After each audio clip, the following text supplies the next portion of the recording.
as per usual, after the best month comes the worst month, so let's talk about it. Hello fellow book nerds, this is Gabby, and today I am talking to you about everything I read in June. So, like the intro suggested, so May was the best reading month this year. It was pretty freaking amazing. I think I read 15 books, so it was good. And then June came and I read 7, but that's okay. That's still quite a lot, to be fair. Like, I was really not reading and then kind of read a couple books towards the end of the month because I had to do some videos, all that kind of stuff, but I've been busy. I know June was not my month. I barely posted, but life got in the way. I've got a new job, which I think I let you guys know already. We got a new job, and that was kind of crazy. Came back from a holiday to New York, started right away. I did not have the time, and I still barely have the time. This new job is I don't have as much free time, let's put it that way, but I am really loving it, which is the important bit. Anyway, without further ado, let's talk about the 7 books I read and what I thought about them. So first book was This Woven Kingdom by Tahara Mafi. So this book is a high fantasy. It's a YA and it's by the author of Shatter Me series. That's what Tahara Mafi wrote, right? And this is a new fantasy entry. I think it's like a duology. I'm not actually sure. But it's been so long. I read it in the very beginning of the month. I listened to it as an audiobook as well, and I thought it was done pretty well. There's this girl. She's half a djinn. She lives in this place and is like a server, but she has a really hard time keeping a job. That's what I remember about her. But she's really kind, really nice person, and she wants to become a dressmaker. Like, that's her dream.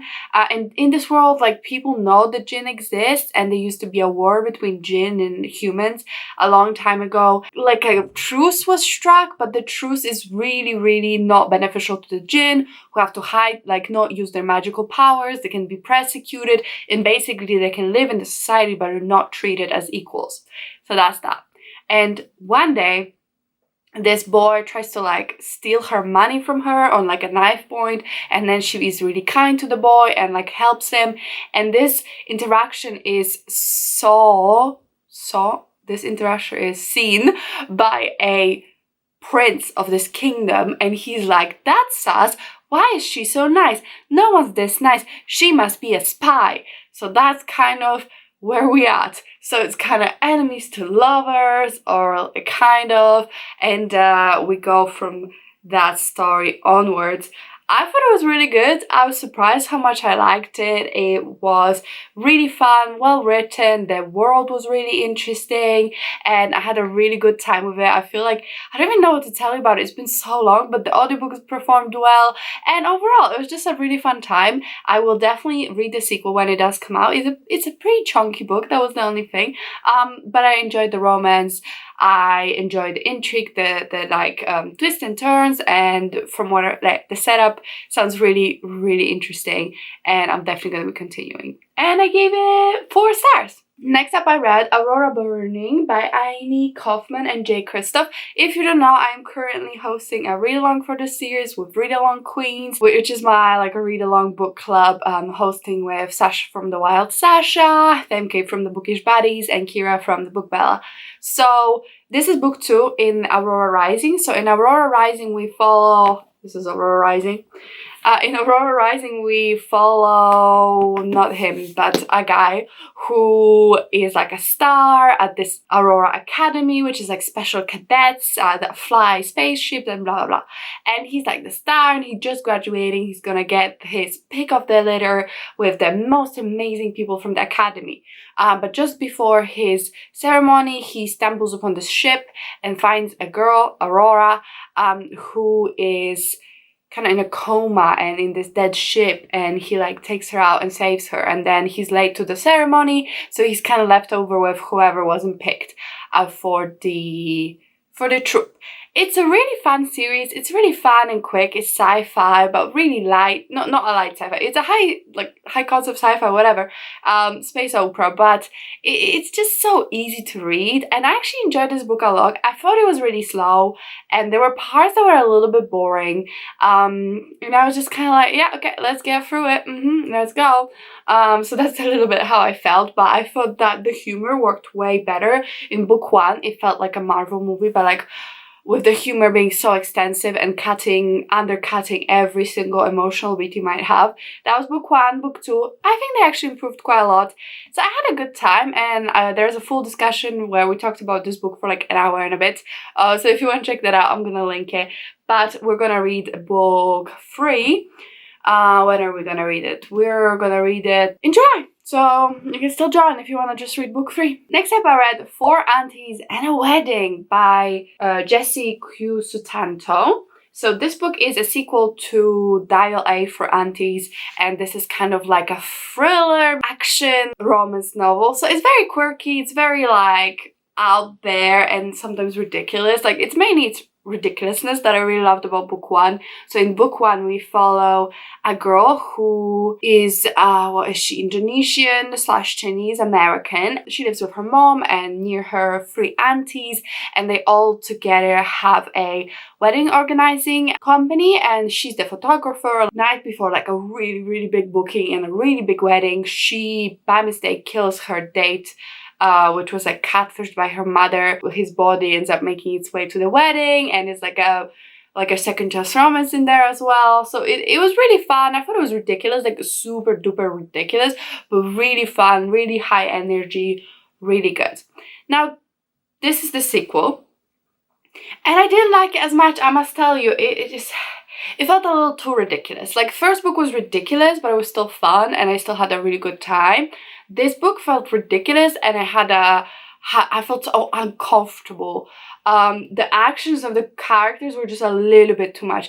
The stakes were different. So in this one, we actually follow a wedding of the main character. She organizes a wedding, and then there's like a mafia subplot, and they get like blackmailed, and it's like the whole thing. But I don't know, maybe because it was her wedding, like it just felt so over the top and uncomfortable, and I hated kind of reading it and sitting there and being like, oh, and also like the main character is so dumb. I'm sorry, but she is so gullible. It's like, you're an adult woman, use that noggin once in a while. So for those reasons, I gave it 2.5 stars. I don't think it was bad per se, but really did not give the same charm. It was more like so uncomfortable. Oh my god, like Next up, I read Mermaid of Venice by Jinsey Lampkin. So this book, I got as an ARC, but it came out a while ago, so I don't know why it wasn't at Galley. But this book is about a mermaid who lives in Venice. So in this world, the mermaids can like shapeshift into humans. They're originally from Greece, or this mermaid's family is from Greece, and she's been living among humans for a long time. She's like a millionaire. Has got like a bunch of nightclubs and a lot of profitable business ventures, and she dates this famous actor, and she kills him because that's her thing. She just kills men in her life. Then it's kind of possibly maybe will be find out.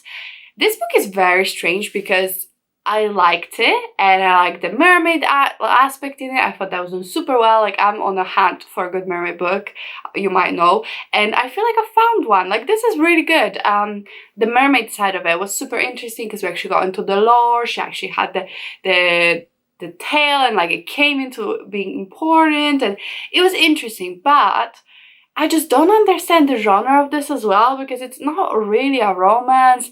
It's not really funny. It's not even ridiculous. It's just kind of sad. It's like this sad woman and her trauma, and then maybe love. I liked it, funny enough, but I didn't know what necessarily to think of it and how to categorize it and what to make of it. So that was me.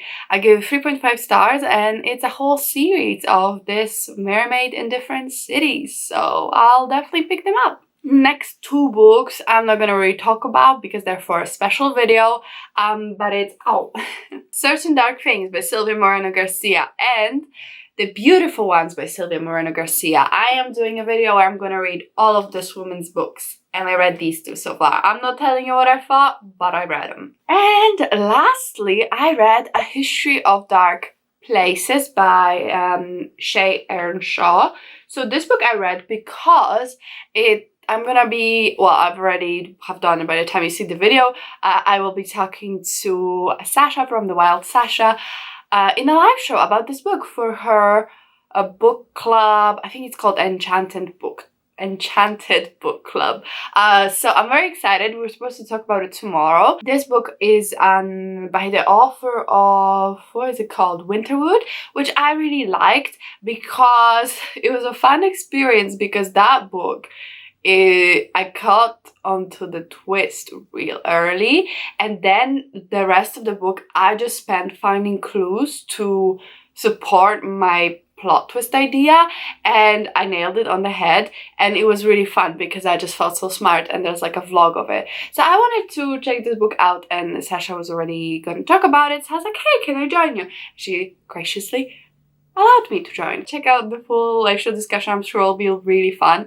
But some quick thoughts. Okay, it's firstly, maybe let's start with synopsis. So we follow this man, and this man's got a little bit of magic power, because anytime he like picks up an object, he sees like these flashes of memories associated with it, so he can like see imprints of memories associated with different objects. And he is a private investigator, a kind of a private investigator. People pay him to find other people or like find out what happened, and he gets hired to find this author of child's novels that disappeared 5 years ago. So basically she writes, actually she sounded a little bit like Seanan McGuire's book to me, where it's like a dark middle grade or something. I don't think her book's actually middle grade, but I don't know, the vibe seemed similar to the Wayward Children series, with the fact that there's like a world and the child disappears and goes like follows a fox,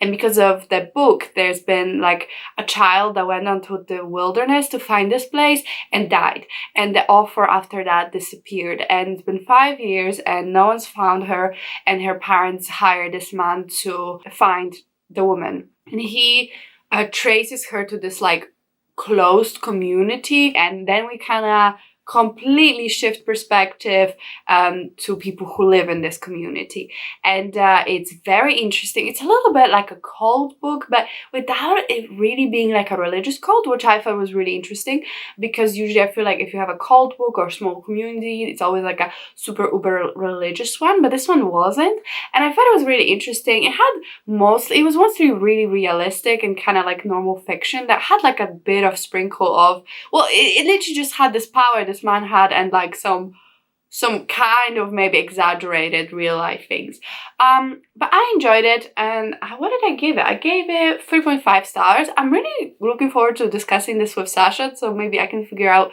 what I liked, didn't like, what I thought about it a bit more. It was really hella slow. That was one of my things. I feel like it took a while to get through it.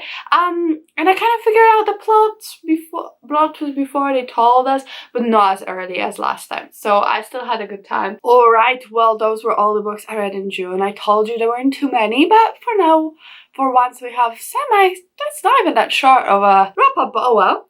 I hope you enjoyed the video. Let me know what you read in June. What was your favorite? Mine was a spoiler maybe for a video, so I'm not gonna tell you. My second favorite, probably this Woven Kingdom. There weren't too many slaps.